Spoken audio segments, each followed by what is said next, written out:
Boa noite a todas as pessoas presentes.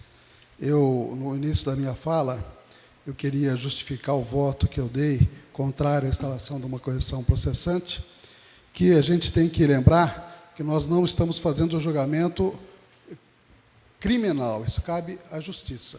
Estamos analisando a falta de decoro parlamentar. E eu li na íntegra todos os argumentos, eu li o processo. Não há termos de comparação desse processo com o processo do vereador Tucão, não há. São coisas diferentes. E começa até pela própria questão do denunciante. Eu fui dar uma pesquisada, não conheço pessoalmente o senhor Mauro Salles, depois eu me lembrei, levantei através da internet, ele foi condenado junto com o vereador Tucão numa situação de gastos da campanha eleitoral 2004 do então candidato a prefeito, Rogério Barchetti. E depois foi uma lambança danada, e, de fato, eu estava vendo na argumentação, foram até o então secretário, Marcelo Ortega, com uma nota fria, para que ele fizesse. Ele corretamente disse, não, está errado isso, eu não vou fazer o pagamento. Daí que entrou o vereador Tucão, botou um carro na jogada, para que ele conseguisse o pagamento, o rapaz tinha que comprar o carro do Tucão. Veja só que maluquice. E daí foi todo mundo condenado, inclusive esse denunciante. Essa casa não pode ficar à mercê de pessoas com esse passado, com condenações, e a gente fazer a vontade do cidadão. Chegar aqui, fazer uma denúncia, há 19 dias, praticamente, dias úteis, de encerrar o mandato. Não tem nem tempo da gente notificar as pessoas interessadas, chamar as testemunhas, ouvir todas, fazer relatórios. São 90 dias. Daí se elege uma comissão, que vamos supor que no sorteio todos são vereadores que não vão estar mais aqui. Como é que fica a partir de 1º de janeiro? Então, veja bem a inoportunidade dessa denúncia, e eu chamo isso de uma vindita.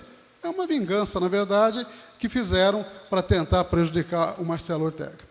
E, dessa maneira, além de outras questões jurídicas, como a questão do dolo, que se houve dolo, não houve dolo, de alguém que faz uma requisição para contratar áudios e vídeos, se é a função do secretário, quem faz a compra, ou é o departamento de licitação, que faz quando é processo licitatório, ou é o departamento de compras, que foi o caso. Então, o secretário não tem essa participação. Então, comparar as coisas e tirar o alimento que ia para a boca das pessoas carentes com uma requisição que foi fornecida por um secretário que nem era vereador na época, e se ele vai deixar de ser vereador daqui a 19, 20 dias, a falta de decoro se esvai, porque não ia concluir sequer o processo. Então, na linguagem popular, é uma forçação de barra, na verdade. E essa Câmara não pode ficar refém de uma forçação de barra. A verdade é essa. Por isso que meu voto foi contrário, muito conscientemente, e a gente não pode comparar alhos com bugalhos. Tá? Cada um, ou o joio e o trigo. Né? Então, eu acho que não há... Por isso que meu voto foi contrário. Explicado isso, eu queria mostrar para vocês, eu já tinha falado, eu tenho aqui as minhas contas aprovadas, como de outros vereadores também foram aprovados, me parece que 3 vereadores estão com algum problema nas contas, as minhas estão aqui aprovadinhas. E fiquei sabendo também, através da imprensa, que o prefeito eleito teve as contas rejeitadas. E eu tenho aqui o que a Justiça Eleitoral falou, e fala em irregularidades graves. Jô Silvestre descumpriu o prazo para entrega dos relatórios financeiros de campanha, o que é considerado uma irregularidade grave, e principalmente porque esses valores correspondem a 57% do que ele gastou na campanha. Então, é um mau começo, sinceramente. A gente está falando tanto em transparência, tanto em seriedade, combate a isso, combate aquilo, e daí o cidadão eleito tem conta rejeitada. Lógico que ele tem direito a entrar com um pedido de recurso. Né? Parece que talvez tenha entrado, não sei, não tive a informação se entrou ou não. Se não entrou, naturalmente, isso vai direto para o Tribunal de Justiça. E aí cabe ao Ministério Público questionar se houve irregularidades a ponto de perder mandato. Vai ser diplomado, não tenha dúvida, não sei se isso vai adiante ou não, nem estou desejando ou deixando de desejar, mas eu só lamento isso, que a gente procura fazer a conta eleitoral tão seriamente, e o nosso prefeito eleito tem as contas rejeitadas. Em plena falação de todo mundo, precisamos combater as irregularidades, blá, blá, blá.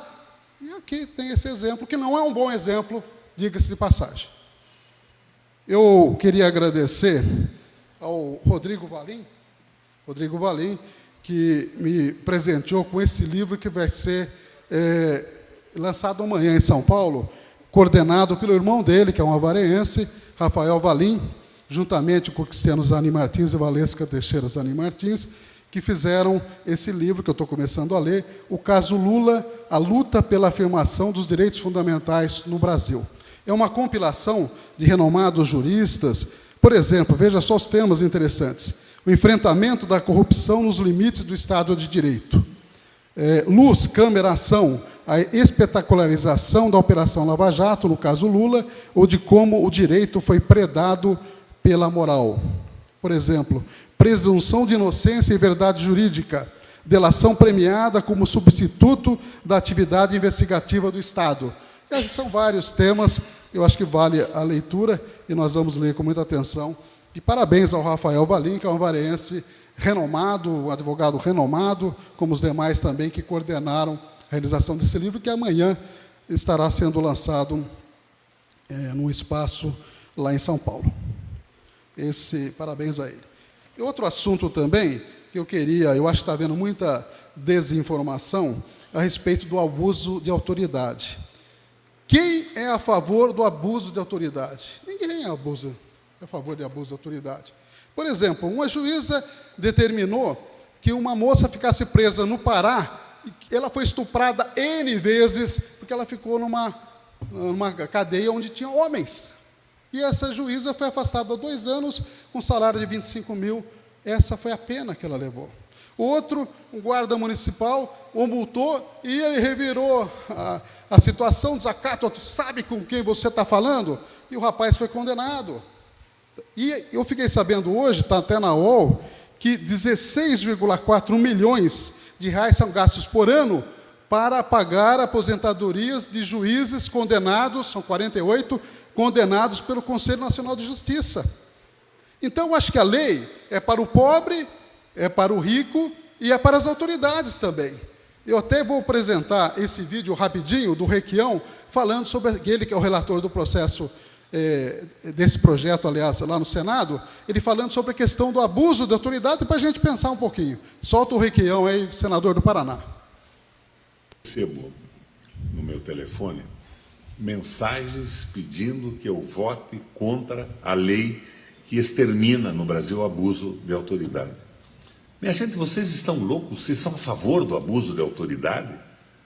A favor do abuso do Ministério Público, da polícia, de um juiz, de um parlamentar? Vocês endoidaram de vez? Como é que alguém pode ser a favor de um procedimento de uma autoridade que ultrapassa os limites legais? Um promotor, por exemplo, implica com você, pede a tua prisão, o juiz concede, pede para você confessar o que não fez, e você não confessa, eles prendem a tua mulher e a tua filha. Tem cabimento isso?